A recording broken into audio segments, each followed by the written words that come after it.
What's up? Hello, everybody. Alex Kapitko here, and this is the Centered from Reality podcast. As you can see, if you're watching on YouTube, I am back in the normal location, back in Chicago, Illinois. I stepped off the plane yesterday. I'm going, oh, it's sunny. Looks good. I open the doors and head out to catch my Uber, and I'm like, oh yeah, no, I'm back in Chicago. It's 30 and my hands are already cold. Got to get used to that again. Got to get used to that again. I was really enjoying that 60 to 70 degree weather, even in the Tahoe area, which, it's kind of alarming in its own ways. But no, I mean, got to take advantage of what you're getting, I guess. But yes, I'm back. Again, disclaimer, I apologize if any sirens go off or loud cars go by, buses, etc. I got to get used to the street noise again. Slept awfully last night. Living next to a busy street when you have insomnia and other sleep issues is never great, so get to catch up on that again. But anyways, a lot to talk about today. I want to start with kind of just my light take on the Oscars yesterday, and then I want to get into Iceland reverting to palm oil because of just the chaos involving sunflower oil from Ukraine and Russia. Then I want to get into Africa and big worries about famines in the Horn of Africa and Sub-Saharan Africa.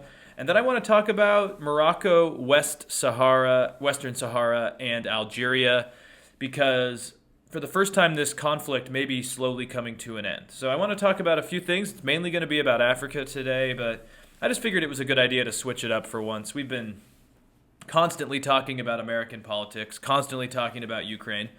And, I'm more fascinated in foreign policy and international relations anyways, so we're going to mainly do that. But to start...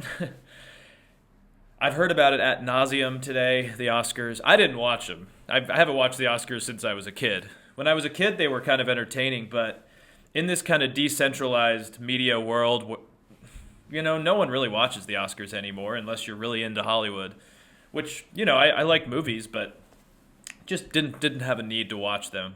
I did watch Belfast. Kenneth Branagh directed it. Honestly, a really good movie. I highly recommend Belfast for people. But other than that, I don't care. So, but I think by now everyone's seen the Chris Rock, Will Smith debacle, if you want to call it that. Chris Rock makes fun of Jada Pinkett Smith, calls her G.I. Jane or G.I. Jane Part 2, and Will Smith at first kind of smiles, by the way, and then he comes up, slaps Chris Rock and says, "Don't fucking talk about my wife like that." And first off, I think it should be noted here that Jada Pinkett Smith does have alopecia, which is basically like kind of a chronic disease where you start losing your hair. And so if you didn't watch the Oscars like I didn't, but you know what she looks like, she has close to a shaved head. And so obviously you can understand where Chris Rock is like, oh, G.I. Jane Part 2, because, I don't have to explain it. But she does have a disease, and maybe you shouldn't make fun of someone who has a disease, but Chris Rock is an actor, is a comedian. And Will Smith just seemed kind of insane to me. Goes up, smacks him, tries to get all, masculine about it. Don't talk about her like that, blah, blah, blah. Like, I just thought he looked kind of small. And then, there's the revelations that have come out that, or maybe revelations to me because I don't follow this stuff. But him and his wife do have a podcast. Apparently they are in an open marriage. I wonder if he kind of did this to kind of show off his masculinity, look manly, because there's all this, controversy about their open marriage. Maybe doesn't look the best for him.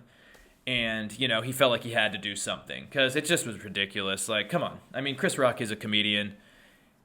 I didn't think it was like his best joke ever, but the way Will Smith responded almost sums up why I dislike the elite Hollywood culture in general, to be honest, and why I don't watch the Oscars. But it was just, it was just ridiculous. I also don't like the Oscars, or kind of just, again, that same kind of elite media infrastructure, just because of all the virtue signaling, around Ukraine, for example. There were talks that Zelensky was maybe going to speak at the Oscars.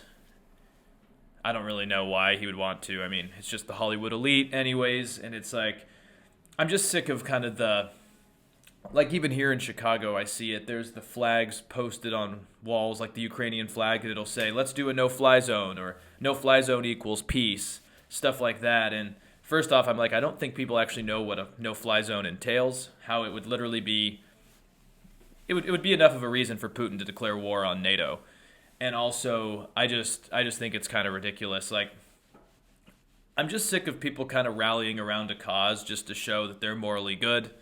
Obviously, Ukraine is awful, but just the Oscars kind of turning it into a whole thing, much like all this. Like, I mean, if you want to flip it, it was like Iraq, where, like the Dixie Chicks and the Oscars then, everything was coming out against the war and virtue signaling against the war. And now it's completely flipped. Like, now all these people are very pro even no-fly zones without even knowing what that is, just because that's where our society's at. And I worry it's going to push the other side maybe even more against it. And it's just going to make this into a cultural issue, which it doesn't need to be.